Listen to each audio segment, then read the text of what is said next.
Seorang sahabat bertanya kepada saya bagaimana caranya agar menjadi kaya dalam waktu cepat dan sangat kaya bahkan. Saya langsung menjawab, kebanyakan orang kaya itu thick face, black heart. Bisakah mas seperti mereka? Dia menjawab, saya tidak percaya. Saya yakin bisa sukses tanpa muka tembok hati hitam. Saya tidak membalas pernyataan tersebut. Saya hanya berkata dalam hati, saya belum tahu ada orang seperti itu yang kaya raya super kaya yang saya kenal yang hatinya putih. Atau saya belum pernah bertemu dengan manusia super kaya yang dengan jalan baik-baik untuk mendapatkan kekayaannya tanpa makan kompetitornya, tanpa bengis dengan timnya. Beda ketika mereka sudah kaya, mereka bisa sangat putih hatinya seperti Bill Gates, Warren Buffett yang sudah makmur. Mereka sangat penyumbang filantropi jor-joran. Bisa lebih dari 20% kekayaan mereka berikan ke orang lain, bukan zakat 2,5% lagi. Mereka bisa kasih 10 kali lebih banyak daripada keharusan mereka memberikan kepada orang lain. Tetapi Bill Gates waktu masih merayap, dia hajar sana sini. Begitu juga konglomerat Indonesia teman saya memiliki aset 12 digit,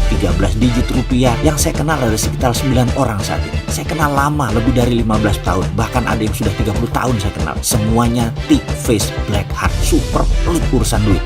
Dan kejam. Deal dengan mereka makan hati, tough, sangat demanding, push hard, penekan sekali. Dalam agreement berlapis-lapis, saling ngunci. Banyak poison pill-nya bahkan di dalam agreement tersebut. Kalau yang milioner 9 digit, 10 digit, nah ini macam-macam. Dari yang sangat santun, hingga yang lebih parah raja tega. Dari bilioner juga ada. Dari yang gak ada catatan, pembukuan. Dari yang sangat percayaan, lembut hati, tutur kata sopan, sangat spiritual, dan orangnya menyenangkan banyak kalau 9 digit, 10 digit. Tapi sekali lagi, kalau bilioner 12 digit ke atas, teman saya atau mitra saya, semuanya asshole. Tapi secara teman mereka baik loh. Ini bicara kalau kita berbisnis, bermitra atau kerjasama. Sekali lagi, kalau berteman, kalau bermain, ya kita mau apa dilayani. Naik yacht mereka atau kebutuhan transportasi private jet mereka kita tumpangi, dan kita bawa sekeluarga sekalipun atas undangan mereka. Mereka pelayanannya super royal. Tapi kalau kita butuh private jet mereka secara bisnis, mau pinjem jangan harap ada harga spesial. Kalau sewa pun bisa 2 kali dari harga sewa pesawat pada umumnya.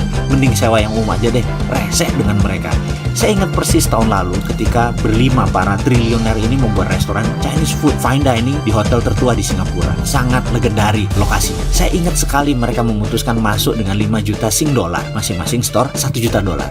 Deal ini terjadi di depan mata saya. Lalu mereka store ke sebuah rekening. Dan ada satu yang memutuskan store-nya lusa. Itu mereka berdebat kencang di depan saya. Kalau lu store lusa, gue store lusa juga. Mending tahan 2 hari duit gue, lumayan bunganya. Itu sebuah kalimat yang sangat spesifik. Dan akhirnya sepakat semuanya store-nya lusa.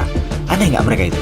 Berapa sih bagi mereka bunga bank 2 hari? Kecil sekali, tapi tetap saja hitung-hitungan. Dan ketika mereka akan ke Singapura, mereka berangkat sendiri-sendiri. Yang 2 punya private jet, dan dia tidak ajak teman mereka gabung berangkat. Karena mereka hitungan banget. Karena itu masuk cost, masuk investasi capex versi pribadi. Mereka pisahkan banget antara pribadi, bisnis pribadi, dengan pertemanan. Benar deh, capek main dengan mereka. Tapi itulah mereka yang saya tahu. Saya kenal 5-limanya sejak dari kampus dulu, 30 tahun yang lalu.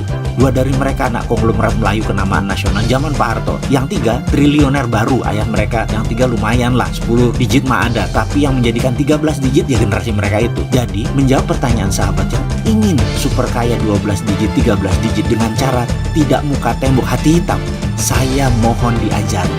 Pengen banget saya seperti itu, karena saya cukup lumayan buruk juga dalam hal bisnis, sangat tegaan. Salah banget nih saya, maaf ya. Saya juga masih belajar jadi orang baik. Orang sontoloyo kayak gini kok mau kasih pelajaran kebaikan.